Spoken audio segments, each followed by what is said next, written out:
Occasion ఏదైనా location ఎక్కడైనా తెలుగువారి వేడుక అంటే ఆలివ్ మిఠాయి ఉండాల్సిందే. మిఠాయి అంటే ఆలివ్. చైనాలో మరో కొత్త వైరస్ అక్కడ కలకలం రేపుతుంది.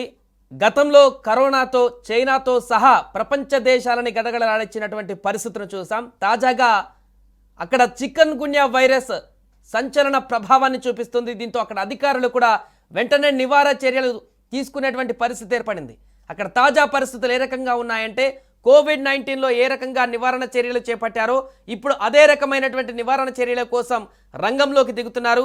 దోమ తెరల ఏర్పాటు, క్రిమి సంహారక మందులు చల్లడం, నిలిచి ఉన్నటువంటి నీటిని శుభ్రం చేయని వారికి భారీ జరిమానాలు విధించడం, దోమలు పుట్టే ప్రదేశాలను గుర్తించడానికి డ్రెస్లను కూడా ఉపయోగించడం వంటి చర్యలను ఇప్పుడు వేగవంతం చేశారు.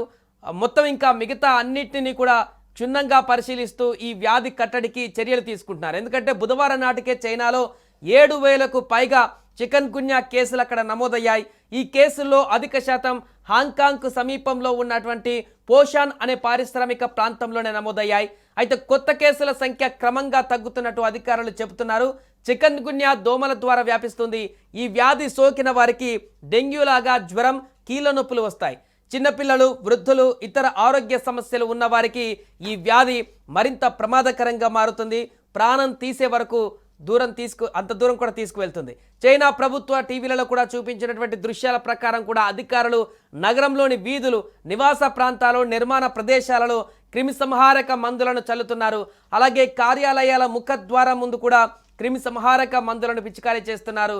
ఇది గతంలో కోవిడ్-19 సమయంలో చైనా అనుసరించినటువంటి కఠిన వ్యూహాలను గుర్తు చేస్తుంది. ఆ రకమైనటువంటి పరిస్థితులను ఇప్పుడు అక్కడ కనిపించేలా చేస్తుంది. బయట ఉన్నటువంటి కుండలు, పూల కుండీలు లేదా ఇతర పాత్రలలో నిల్వ ఉన్నటువంటి నీటిని కూడా తొలగించని వారికి 1000 యువాన్లు అంటే సుమారుగా మన కరెన్సీలు 1.15 లక్షల రూపాయల జరిమానాను కూడా విధించడంతో పాటు విద్యుత్ సరఫరాను కూడా నిలిపివేస్తున్నారు. అంత కఠినమైన నిర్ణయాలు తీసుకుంటున్నారు. అక్కడ అమెరికా ఇప్పటికే తమ పౌరులను చైనాలోని గ్వాంగ్డాంగ్ ప్రావిన్స్కు వెళ్ళవద్దంటూ కూడా సూచిస్తుంది. అంటే అక్కడ పరిస్థితి ఎంత దారుణంగా ఉందో అర్థం చేసుకోవచ్చు. భారీ వర్షాలు, అధిక ఉష్ణోగ్రతలు ఈ వ్యాధి వ్యాప్తికి కారణమయ్యాయి. సాధారణంగా ఈ వ్యాధి ఉష్ణమండల ప్రాంతంలో కనిపిస్తుంది, కానీ ఈసారి చైనాలో దాని ప్రభావం చాలా ఎక్కువగా ఉంది. 2003లో సార్స్ వ్యాప్తి తర్వాత చైనా ఇలాంటి కఠిన చర్యలను అమలు చేయడంలో నైపుణ్యం సాధించింది. అందుకే ఆ రకంగా ఇప్పుడు జాగ్రత్తలు తీసుకుంటున్నది.